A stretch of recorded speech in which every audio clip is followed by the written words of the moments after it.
$199. If I were buying one quad, this covers everything I would ever need with a quad. It's the best thing going. It's also very quiet. I wrote like 10 intros to this thing. What's up, everybody? This is Sully, 5 Freaking Onion Rings, and I have had this quad for a bit. And if you recognize it, this is the R349 by Diatone. It's the HD Mark II version. And I've had this for a few days, trying to figure out how I can justify a $200 quad, being that I am such a budget-minded cheap.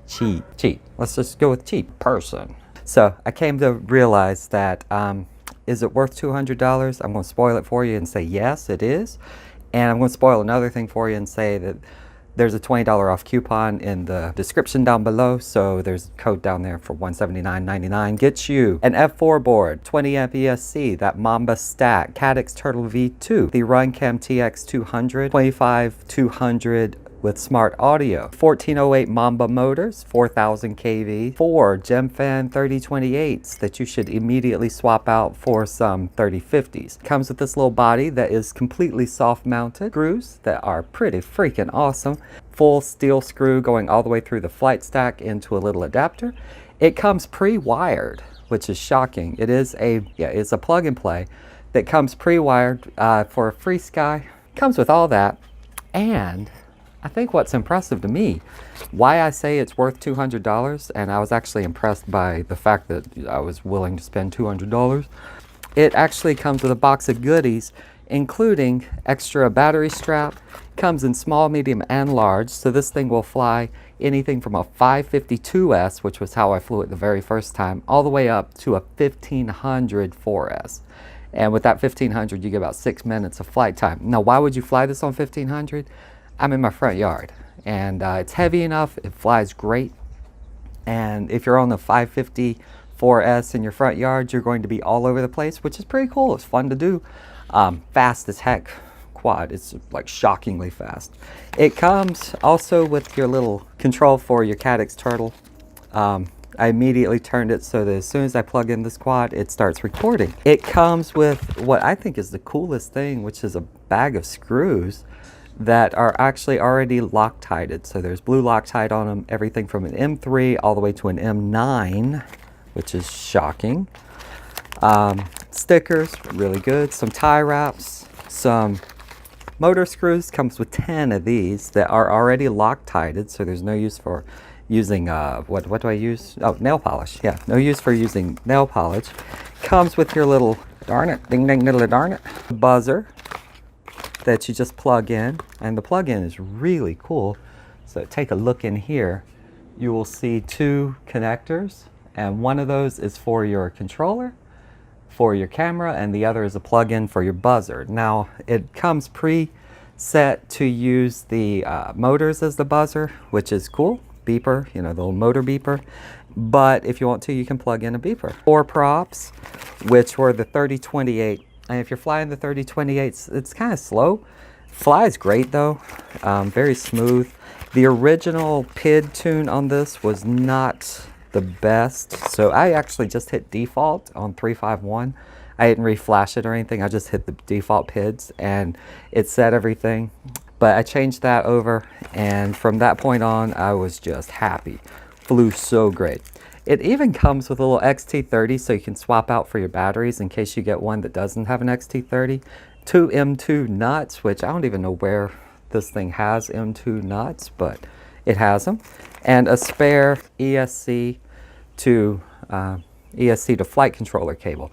Cool thing about it, I didn't know what that was, but it's for the beeper, so that's really cool. Beeper just buzzed right in, you just plug it in. No soldering or anything. You get your little instruction manual, you know, the normal stuff. But what I wanted to say, and why I like it so much, when you look at this carbon fiber, one, it is stiff as heck, so I don't know if you can tell. 2, it is chamfered edges. I've never felt anything like that in carbon fiber, but I normally buy cheaper quads, so for me to say that is high quality is probably not as good as someone who orders from Diatone all the time, but, or from, what's the, Armaton or Diatone. But from every other frame I've ever tried my entire life, this thing is phenomenal. It's polished edged, chamfered edges on the screws, everything was tight. Props are great, motors sound great. This is a quiet quad, so you don't have to worry about annoying people. And yeah, it's also easy to take apart 4 of the screws and the whole body pops off the top. There's that wiring connector I was telling you about. So yeah, just 4 screws, the stack falls apart. It's all soft mounted, so I did not notice any jello, but I'm pretty sure someone out there can find some if they really look. I was flying mostly on cloudy day today, but yesterday was bright and sunny, and I think I saw a little bit of jittery. It's either my computer or it's a little bit of jello, but not enough to even notice. From my point of view, inside the goggles, I couldn't tell at all, which was kind of a surprise with this quad because I wasn't expecting the... Everyone said the Cadix Turtle 2 wasn't great for FPV. Like the actual FPV feed wasn't that great, but it actually is. I was really impressed. Very good. It has a little holder back here, so if you run free sky, you can put your antennas up through. Mine, I just route it around and keep it in here safe. It's not stuck to anything, so it's just in there. Haven't had any trouble with that. Also tie wrapped off the battery lead, and I made an XT60 to XT30 cable. I'm probably just going to swap this out to an XT60 since I have several of those. And trust me, weight is not an issue with this thing. Going to put on my quad. I couldn't get it balanced before, so we're at almost 155 grams with that tiny adapter. So that's with an XT60 adapter and that longer battery strap. And with the longer battery strap, I'm able to run it with a 1500 milliamp hour 4S, which should pop it up to 286, 297, so almost 300 grams if you run it that way. What I was running with and getting the absolute best performance was the 750, which, bam, 240 grams gets you a 750, 100 mile per hour screamer with HD. And if you can tell me a better value than that, I'm willing to listen, because I couldn't put together this type of quad for 180 bucks. Like, I just could not put it together if I tried, and believe me, I have tried repeatedly, as anyone who comes to the live stream, which is still going on every now and then, as anyone who goes to the live stream knows, I tend to be budget minded. Cheap, cheap, cheap, cheap. Let's just go with cheap. And this fits my budget minded category. And yeah, it's light enough. But as far as flying weight, if you put I have a 750 that I was running, and this thing felt way too powerful at that, because you had to keep low throttle, and I was still blasting to the moon. Overall, fantastic quad. Like I say, there is a coupon down below. They'll get you $20 off of this from Banggood, so I want to thank them for letting me the opportunity to review this one. And yeah, overall, man, it's just really, really, really good. Yeah, I will be flashing it to Betaflight 4, even though it says don't do so without going to Diatone's website. I think that's more if you're new. This thing is phenomenal. So yeah, it's really good. $199 off sale, $179.99 on sale. Yeah, it's time to go fly again.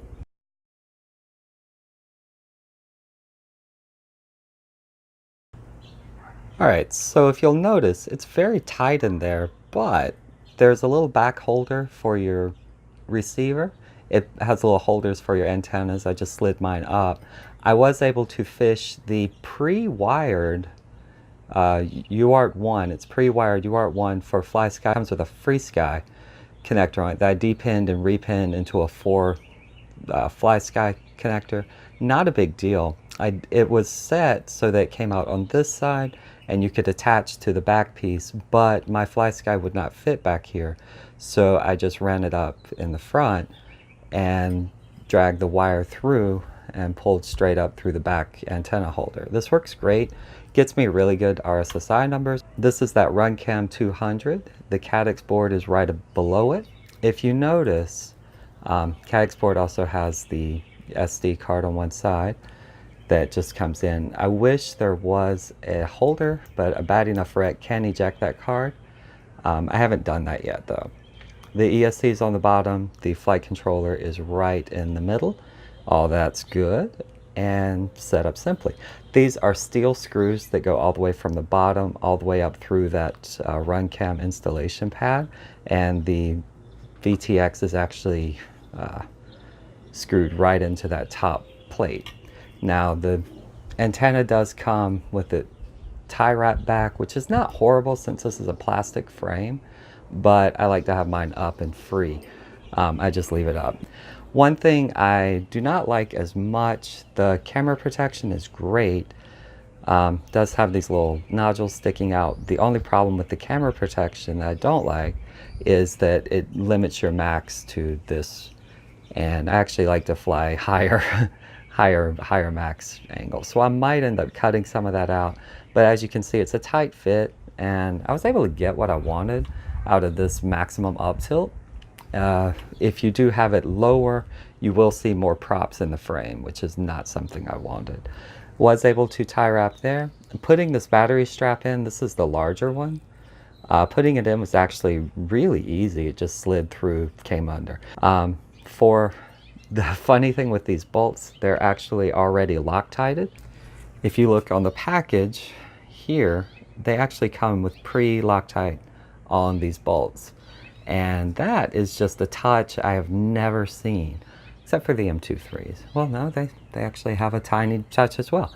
So no nail polish needed. They already come with blue Loctite. I thought that was really cool. Something I did not expect, and just has everything. Like, it is so sweet. If you look in, it comes pre-soldered, and look at the soldering quality is amazing. Lines are perfectly, like, all of the cables are good. These are silicone. These are perfectly, like, there's just a spot of solder inside. Oh, you can't see. Spot of solder inside, spots on top. These are all perfectly done. And yeah, it's just phenomenal, blown away. And if you look at the quality on the screws, I know this is getting nitpicky, but I am not used to seeing this type. It's chamfered edged, the 1.5 millimeter, I believe, 1.5 millimeter hex head, chamfered edges though. Phillips screws are on the bottom for those longest things. And everything on this is soft mounted. So I had zero, and I mean zero jello that I could tell. And maybe my eyes aren't set up for jello detection, but with that soft mounting, it is phenomenal, phenomenal. So I'm going to go ahead and put the fat and emphatic on this, and you should emphatically buy this, because holy cow. So other than that, like I say, I'm putting the fat and emphatic here. Definitely the Sully fat and emphatic. Buy this quad. You will not be unhappy. You will not be unhappy at all. At all. It says buy me. It's got a little thing that says buy me, buy me, buy me. Links are down below. They are affiliate links. Thank you so much. So I just wanted to give some thoughts on how I felt flying this thing, and I gotta say, it is phenomenal. But out of the box, like I say, the PIDs were loose, so I just hit default for the 351 that it was flashed with. So whenever I plugged it in, it's Betaflight 351, not the latest 4.0, and the PIDs were in the 20s, which I didn't like because they were very, very loose. So anyway, once I hit default, I went out for a test flight, motors came down cool, and it was amazing. This is HD footage from absolutely untouched, so it's direct out. And if you notice some lines in the upper corner, those can be fixed by flashing, and I'll have a video on how to flash your cadecs as soon as I can. But it's a firmware issue that's known, and the new firmware does flash and fix it. Nick Burns was the one who pointed that out, so I thank him greatly. And this flight is on a 750 ZOP cheap, pathetic little 4S battery, but it is great. I was able to pull 35 amps, well under the 80 amp max that the quad can continuously do. And the 750 pulled it great, and I got some max speed. I love it. Like, it flew just great. I'm all over the place here because I'm not used to flying at a low camera angle, so I just maxed out my camera angle, and I'm having to kind of retrain myself. And like I say, I'm flipping back and forth between HD and the DVR footage to show you that this is on the 25 milliwatt setting. And some of the lines came through from motor noise, but there is a capacitor. It looks so much, it's actually looked better than what I was expecting with DVR. Absolutely untouched out of the DVR, but I'm not sure what I was expecting, either latency or something with how the Caddx Turtle HD, everyone says it has latency and it doesn't do well. I noticed absolutely nothing of that sort, so it was as good as any camera I've used. Mostly I stick though with all-in-one camera, so I wish this one had a wider field of view, but I mean it's actually a normal field of view for like a 5-inch quad. And as I was saying before, I know I'm all over the place, but as I was saying before, if you fly this with a 1500 milliamp battery, it actually floats and hangs like a 5-inch, so it's kind of shocking. Like with this 750 4S, it is zippy, and it reminds me of my leader in that it feels really light, and I'm having to stay really, really light on the throttle. Like if you notice, I don't think I actually hit full throttle at all on this. I think I maxed out about 80% because it would blast off through my neighbor's yard and scare me half to death. Not really scare me, but it would blast off. It was just fast. So it's probably a little too fast on 4S if you're using one of the lighter batteries. But once I plugged in the 1500, it flew like a leader in that it had more weight to it so you could feel it, but it didn't zip off out of nowhere. So I might do either a throttle cut, or I might I don't know, I actually like how it flies with this, so I might just fly it and zip around and get a little bit more comfortable with it. The HD footage, it's not GoPro quality, but it is actually really good, so I cannot complain. I bought a HD camera of the T5e, which is actually a very, very good action camera, and this is easily comparable. Just in terms of quality, the bitrate's good. Those lines, like I say, it's a firmware issue, and I didn't want to flash it. I wanted to give you what you get out of the box. But, so I don't like the lines. I'm kind of not great on that. But considering it's an easy flash, it's no big deal to fix. As far as flying it around, I was very shocked at how little prop wash there is. Any of it that you see, I'm pretty much inducing by just whipping around. Other than that, I think I've got a couple power loops on another flight and was able to do power loops without washing out, and it was just, it's good. And that's about what I want to say for this whole thing, is just how freaking good it is. So if I was buying one quad, I'm not joking, it would be this one. It covers all the bells I want. It's HD video. It's able to fly in my yard. I don't have to travel to go fly. I can even use some of my 5-inch batteries on it. And I get great flight times. I mean, I had 4.25 there off a 750 battery, and it's amazing. So that's going to be it. If you like this, give me a thumbs up down below. Don't forget to hit those affiliate links. I appreciate everyone. Thank you so much. Thank you. And I hope y'all have a good one.